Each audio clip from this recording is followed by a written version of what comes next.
महाराज जी, आप अयोध्या आए हुए हैं। हमें जो जानकारी मिली है कि सबसे सुपर हिट प्रसिद्ध सीरियल रामायण वहीं पे शूट हुई जिस गांव से आप आते हैं। जी जी। तो क्या अनुभव था कुछ उसके विषय में, या आज भी क्या हलचल रहती है उसको लेकर वहाँ पे, थोड़ा इसके विषय में प्रकाश डालिए। यशोमति किशोरकम नमामि चित्तचोरकम। मेरा नाम श्री हार्दिक भाई शुक्ल, MA BA इन संस्कृत। मैंने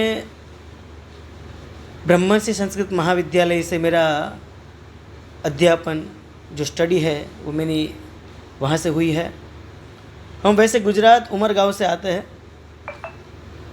हमारे मन में आज भी वो छवि स्थापित है जहाँ वो रामानंद सागर कृत जो रामायण है, कि उस ज़माने में हमने देखा है कि जिस ज़माने में मुंबई की लोकल ट्रेनें खाली रहती थी, उस ज़माने में था ऐसा कि आप सुबह से शाम तक कहीं पे भी जाओ, बॉम्बे की लोकल ट्रेनों में एक पैर रखने की जगह नहीं मिलती थी।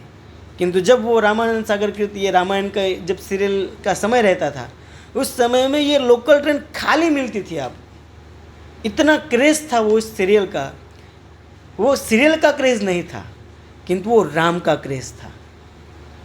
क्योंकि तब तक ये हिंदू धर्म के अंदर राम की प्रतिमा क्या है, राम को सब जानते थे, किंतु राम का महिमा नहीं जानते थे कि राम ने किस प्रकार अपने बुज़ुर्गों की, उनके वडीलों की आदर सम्मान किया, उसके वचन के खातिर अपना घर का त्याग करके वो वनवास को गए।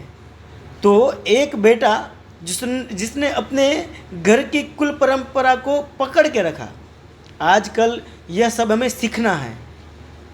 आजकल ये कलयुग का रंग सबको लग गया है, तो ये सब दूर करने के लिए हमारा जो संघ है उमरगांव से लेके यहाँ तक आया हुआ है। महाराज जी, आपने रामायण की चर्चा की, आप श्री राम कथा कहने अयोध्या में आए हो, जिस अयोध्या पे पूरी पटकथा बनी, जो इतना फेमस सीरियल हुआ, तो कहीं ना कहीं क्या आपको रामायण से ही प्रेरणा मिली कि हाँ मुझे राम कथा कहनी चाहिए, या इस लाइन में जाना चाहिए, इसमें भगवान राम से जुड़े संदर्भ सारे? देखिए, वैसे तो ब्राह्मण का लड़का बचपन से ही प्रभु के साथ ही जुड़ा रहता है। और जब हम पाठशाला में पढ़ने गए तो सबसे पहले एको हम बहुश्यामः, यानी एक से अनेक हुए। भगवान तो एक ही है, स्वरूप अलग अलग है। तो राम कहो, कृष्ण कहो या महादेव कहो, सब एक ही है, स्वरूप अलग अलग है, किंतु अवश्य राम से प्रेम बहुत है। उसका एक कारण ये भी है कि राम उनका जो हृदय है वो बहुत विशाल है, मर्यादा पुरुषोत्तम है। और आज लोगों को मर्यादा किस तरह रखनी वो पता नहीं है। तो बस एक भाव है कि हम ये जो कथा कह रहे हैं, बस उस कथा के माध्यम से एक के हृदय के अंदर भी राम का भाव बस गया, एक के हृदय के अंदर भी राम के गुण 100% नहीं तो 1% भी आ गया, तो हमारी कथा कहना वो सफल हम समझेंगे। राम क्या है वो आज लोग जानते नहीं हैं। राम को सब जानते हैं, किंतु राम का महिमा नहीं जानते। तो हमारा भाव यही है कि हम जो कथा लेके आए हैं, तो कथा के माध्यम से सभी लोगों को यह पता चले कि अयोध्या का अवधपुरी का क्या महत्व है।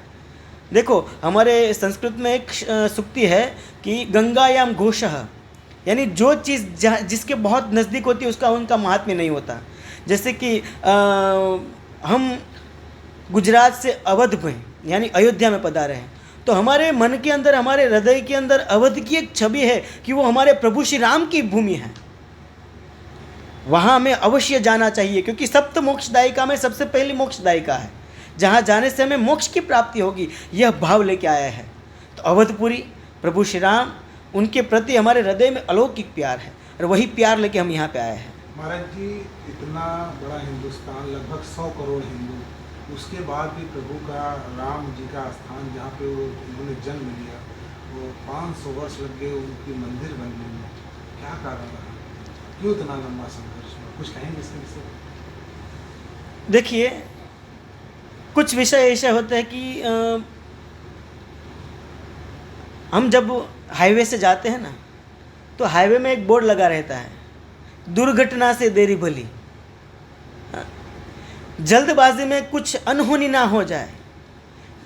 वैसे तो हरि इच्छा, उसके आगे कुछ चलता नहीं है। हरि की इच्छा होगी शायद थोड़ा देरी से तो देरी, लेकिन राम आए हैं। हमारा भाव यही था कि बस राम आने चाहिए कहीं पे भी। महाराज जी, दुर्घटनाएं तो बहुत हुई इसके पीछे। हाँ, दुर्घटनाएं बहुत हुई है। तमाम कारसेवकों ने अपनी जी, बलिदान दिया। बहुत इतना लंबा संघर्ष बीते 30 सालों में ही आप देखिए। जी, तो दुर्घटनाएं बहुत हुई हैं। लोगों ने बहुत बलिदान दिया, बहुत बलिदान दिया है।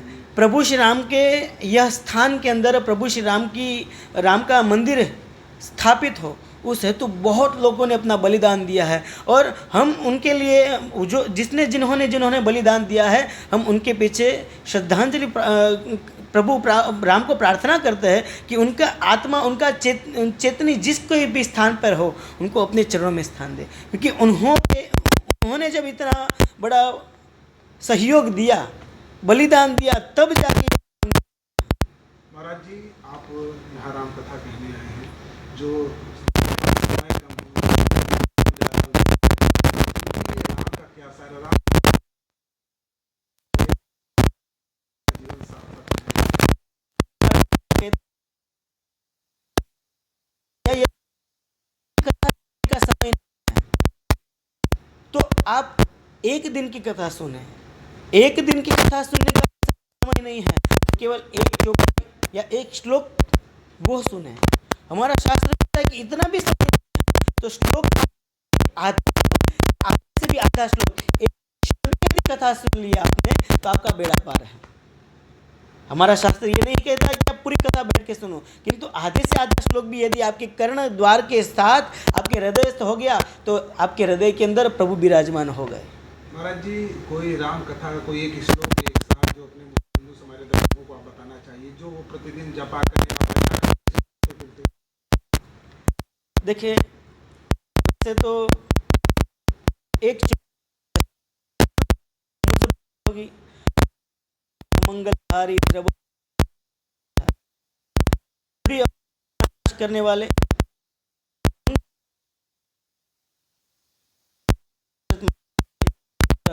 प्रभु जी हमारा कल्याण करें।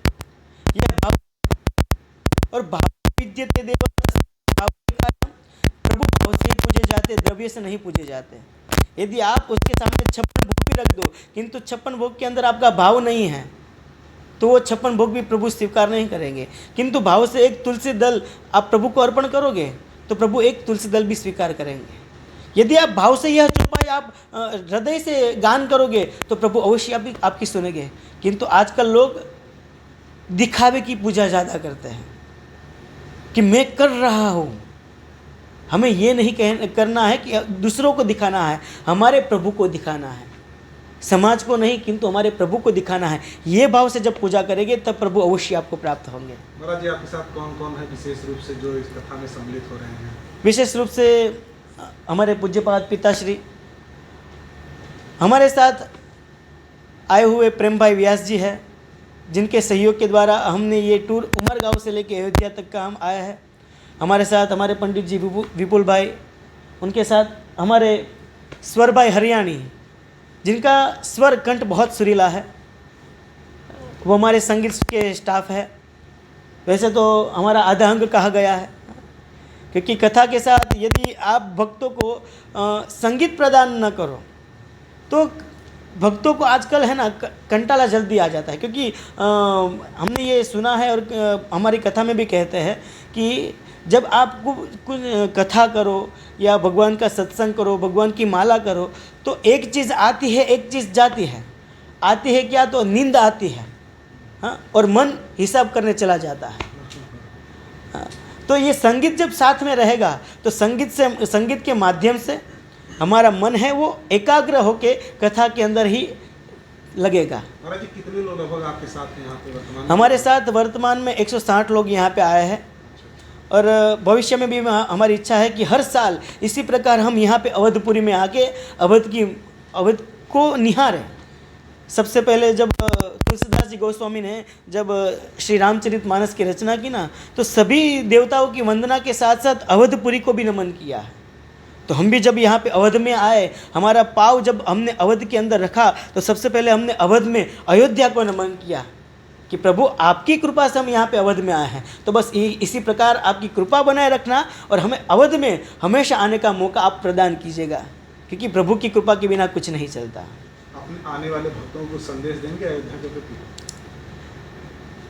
हम अयोध्या में आए, अयोध्या में आके हमने देखा कि बहुत सारे भक्त कहीं जगह पर रास्तों पे बराबर नहीं चलते।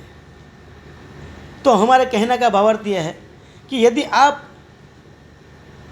एक साथ सबका विकास, हाँ, आप सबको सहयोग दो, सरकार को भी सहयोग दो। जब सरकार को आप सहयोग दोगे तब सरकार आपको अच्छे से अच्छी चीज़ प्रदान करने में सहयोग देगी। भक्तों को यही कहना है कि बस स्वच्छता वहाँ प्रभुता, सभी जगह पर स्वच्छ रखिए, आप स्वस्थ रहे, मस्त रहे, मज़े में रहें।